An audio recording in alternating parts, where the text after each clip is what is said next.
প্রয়াত প্রাক্তন মুখ্যমন্ত্রী বুদ্ধদেব ভট্টাচার্য ৮০ বছর বয়সে আজ সকালে নিজের বাড়িতে শেষ নিঃশ্বাস ত্যাগ করেন তিনি। গত কয়েকদিন ধরেই শ্বাসকষ্টে ভুগছিলেন তিনি। আজ সকাল থেকেই শ্বাসকষ্ট তার বেড়েছিল, অক্সিজেনও দেওয়া হয়েছিল, কিন্তু শেষ রক্ষা আর হলো না। সকাল ৮টা ২০ নাগাদ পাম এভিনিউয়ের নিজের বাড়িতেই শেষ নিঃশ্বাস ত্যাগ করেন। এই মুহূর্তে আমাদের সঙ্গে রয়েছেন আমাদের প্রতিনিধি অভিজিৎ চন্দ্র। অভিজিৎ, শেষ আইকনকে হারিয়ে অভিভাবকহীন আজ বামপন্থীরা। অত্যন্ত ঠিকই জোরেলা সকাল ৮টা ২০ বলা যেতে পারে ইন্দ্র প্রয়াণ, এবং সে জায়গা থেকে বলা যেতে পারে যে বুদ্ধদেব ভট্টাচার্যের মতন একজন ব্যক্তিত্ব বাংলার রাজনীতিতে একটা অন্যতম ব্যতিক্রমী চরিত্র। এবং সেই বুদ্ধদেব ভট্টাচার্য দীর্ঘদিন ধরে তিনি অসুস্থ ছিলেন, এক প্রকার গৃহবন্দী ছিলেন, এবং পাম এভিনিউয়ের বালিগঞ্জের পাম এভিনিউয়ের বাড়িতে দীর্ঘদিন ধরে তিনি গৃহবন্দী ছিলেন, কারণ তার দীর্ঘদিন ধরেই সিওপিডিতে তিনি আক্রান্ত ছিলেন। এবং সেই সিওপিডিতে আক্রান্ত হয়ে তিনি 2020 সালেও তিনি গুরুতর অসুস্থ হয়ে আলিপুরের বেসরকারি হাসপাতালে ভর্তি হন, এবং সেই সময় তার অবস্থা অত্যন্ত আশঙ্কাজনক হয়েছিল। বেশ কয়েকদিন তাকে ভেন্টিলেশনে থাকতে হয়, এবং তারপর 2021 সালে তিনি কোভিডে আক্রান্ত হওয়ার পরেও তিনি লড়াই চালিয়ে যান, এবং তিনি এবং তার স্ত্রী দুজনেই কোভিডে আক্রান্ত হয়েছিলেন এবং ওই আলিপুরের বেসরকারি হাসপাতালেই চিকিৎসাধীন ছিলেন। এবং তারপরেও আসছি একটু সঙ্গে থাকো। আমাদের সঙ্গে এই মুহূর্তে রয়েছেন সিপিআইএম নেতা রবীন দেব। রবীন বাবু, প্রয়াত প্রাক্তন মুখ্যমন্ত্রী বুদ্ধদেব ভট্টাচার্য রাজনীতির মতোই উজ্জ্বল সংস্কৃতির আঙিনাতে বুদ্ধদেব মানেই বই প্রেমী, বুদ্ধদেব মানেই বাঙালি একটা আইকন। আজকে তার প্রয়াণ, অত্যন্ত খারাপ খবর, মন ভেঙে যাওয়া খবর। আপনার প্রতিক্রিয়া? এখন এই মুহূর্তে এই আমাদের প্রিয় নেতা, পশ্চিমবাংলার প্রাক্তন মুখ্যমন্ত্রী, যুব আন্দোলনের প্রাক্তন নেতৃত্ব, সিপিআইএম এর পলিট ব্যুরোর প্রাক্তন সদস্য কমরেড বুদ্ধদেব ভট্টাচার্য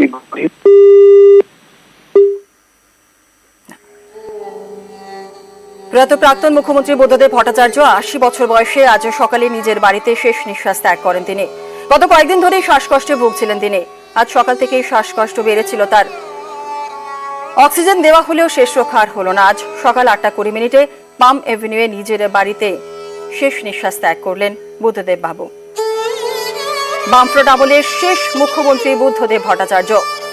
২০০০ থেকে ২০১১ পর্যন্ত মুখ্যমন্ত্রী ছিলেন বুদ্ধদেব ভট্টাচার্য।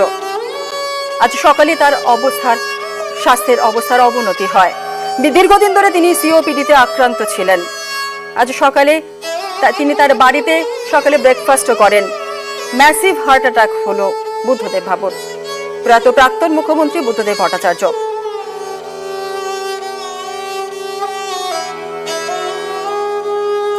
শেষবার দলীয় কর্মসূচিতে তাকে দেখা গিয়েছিল 2019 সালের ফেব্রুয়ারি মাসে।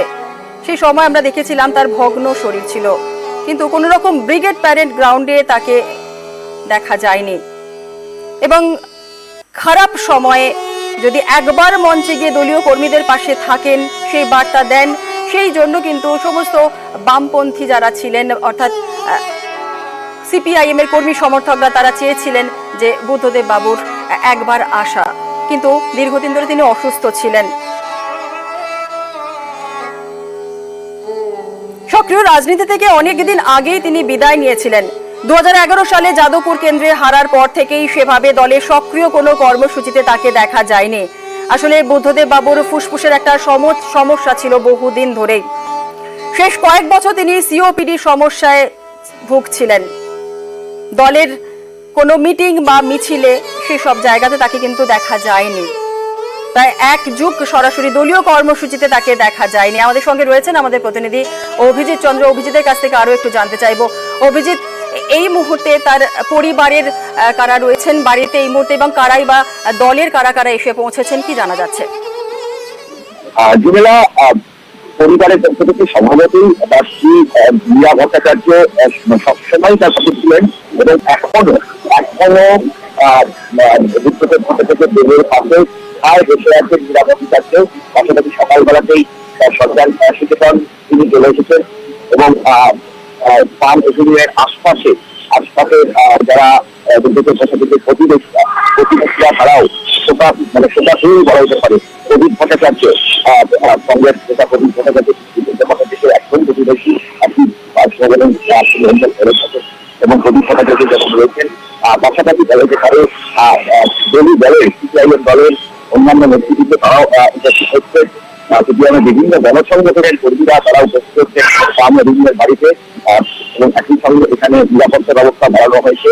কারণ বিদ্যুতের ভট্টাচার্যের অত্যন্ত ছোট ফ্ল্যাট এবং সেইটাকে একসঙ্গে থেকে খুবই সমস্যা এবং বারবার হয়েছে চলা গত কয়েকদিন ধরেই বিদ্যুতের বসে থাকলে ঠিক যেন মানে দীর্ঘদিন ধরে গৃহবন্দী থাকলেও অসুস্থ অবস্থায় থাকলেও বিদ্যুতের ভট্টাচার্য তার সক্রিয় মেজাজে থাকছেন। তবে গত কয়েকদিন যারা সুবিধা হলো সঙ্গে গঠন ঘটিত এমনটাই তার চিকিৎসক থেকে জানা যাচ্ছে। জ্বর ছিল সামান্য, তবে রক্ত পরীক্ষায় কোন রকম কিছু পাওয়া যায়নি এবং আজকে সকালবেলা তিনি স্বাভাবিকভাবেই প্রাশ্বাস করেন এবং তারপরে হঠাৎ করেই সমাজের থেকে অক্সিজেন স্যাচুরেশন কমে যায়। দ্রুত ব্যক্তিগত চিকিৎসা থেকে খবর দেওয়া হয় এবং পাশাপাশি আলিপুরের যে বেসরকারি হাসপাতালে তিনি দীর্ঘদিন ধরে চিকিৎসা করাতেন সেখানকার চিকিৎসক থেকে জানানো হয়, তারাও ছুটে আসেন, কিন্তু এখনো কোনো রকম সুযোগ পাওয়া যায়নি। ম্যাসিভ কার্ডিয়াক অ্যারেস্টে এটাই হয় যে কোনো রকম সুযোগ পাওয়া যায় না। চিকিৎসকরা যত সম্ভব চেষ্টা চালিয়েছিলেন বাড়িতেই, বাড়িতেই তারা সর্বশেষ চেষ্টা চালিয়েছিলেন, কিন্তু সমস্ত চেষ্টা ব্যস্ত করে ৮০ বছর বয়সে বুদ্ধদেব ভট্টাচার্য ভারতের রাজনীতির বাংলা রাজনীতির অন্যতম ব্যক্তিত্ব বুদ্ধদেব ভট্টাচার্য তার প্রোগ্রাম হয় পাম এভিনিউয়ের বাড়িতেই এবং বলা যেতে পারে যে যেখানে তিনি কোভিডের মতন মারণ লোককে তিনি জয় করে গেছিলেন, দীর্ঘদিন ধরে সিওপিডির মতন লোককে তিনি জয় করেছিলেন। আজকে আর তিনি পারলেন না শেষ রক্ষা করতে। আজকে বুদ্ধদেব ভট্টাচার্যের প্রোগ্রাম ঘটল বাড়িতে শুনে যান। একেবারেই অভিজিৎ, একেবারেই বুদ্ধদেব ভট্টাচার্য আর নেই। বৃহস্পতিবার অর্থাৎ আজ বামপন্থীদের অনাথ করে দিয়েই বলা যায় যে মার্কস লোকে পাড়ি দিলেন বুদ্ধদেব ভট্টাচার্য। খবর ছড়াতেই বাংলার রাজনীতি সচেতন মানুষের মধ্যে আর্তনাদ শুরু হয়েছে। পাম এভিনিউয়ের বাড়ি থেকে, বুদ্ধদেব বাবুর বাড়ি থেকে সরাসরি আমাদের প্রতিনিধি উজ্জ্বল রয়েছে, সরাসরি চলে যাব উজ্জ্বলের কাছে। উজ্জ্বল, এই মুহূর্তে বুদ্ধদেব ভট্টাচার্যের বাড়িতে কারা এসে উপস্থিত হয়েছেন, দলের কারা কারা রয়েছেন, এই মুহূর্তে কি ছবি সেখানকার?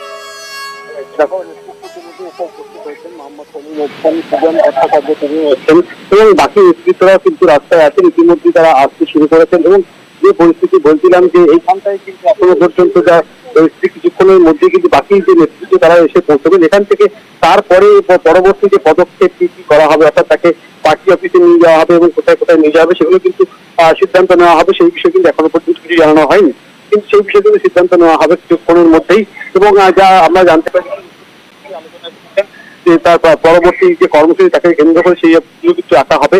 এবং একই সঙ্গে বলে রাখা ভালো যে বুদ্ধদেব ভট্টাচার্য তিনি দীর্ঘদিন কিন্তু এই জায়গাটায় কিন্তু যেখানে ছিলেন সেখানটা কিন্তু ইতিমধ্যেই এই সব নেতৃত্ব তারা কিন্তু এখানটায় বিমান বসু, রবীন দেব তারাও কিন্তু রাস্তায় রয়েছেন, তারাও কিন্তু কিছুক্ষণের মধ্যেই এসে পৌঁছবেন। বেশ বেশ, ধন্যবাদ উজ্জ্বল।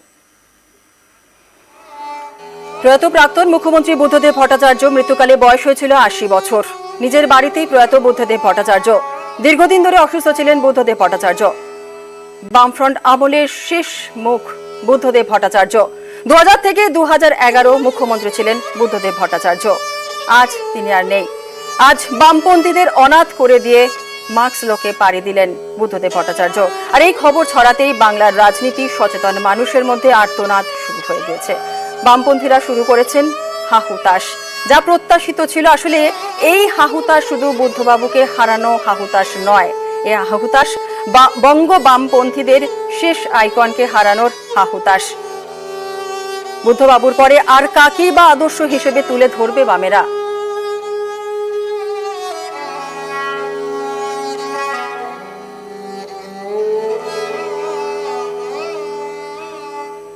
বেঁচে থাকলে বুদ্ধবাবু হয়তো চাইতেন যে নিমেষে আরো একবার রাজনীতির ময়দানে নেমে লাল ঝান্ডার সেই আর্তনাদ মিটিয়ে দিতে, কিন্তু চাইলে আর তার পক্ষে সক্রিয় রাজনীতিতে ফেরা সম্ভব নয়। তবু বাংলায় শূন্য হয়ে যাওয়া বামপন্থীরা আজও ভরসা করেন সেই পক্ককেশ ভদ্রলোককে।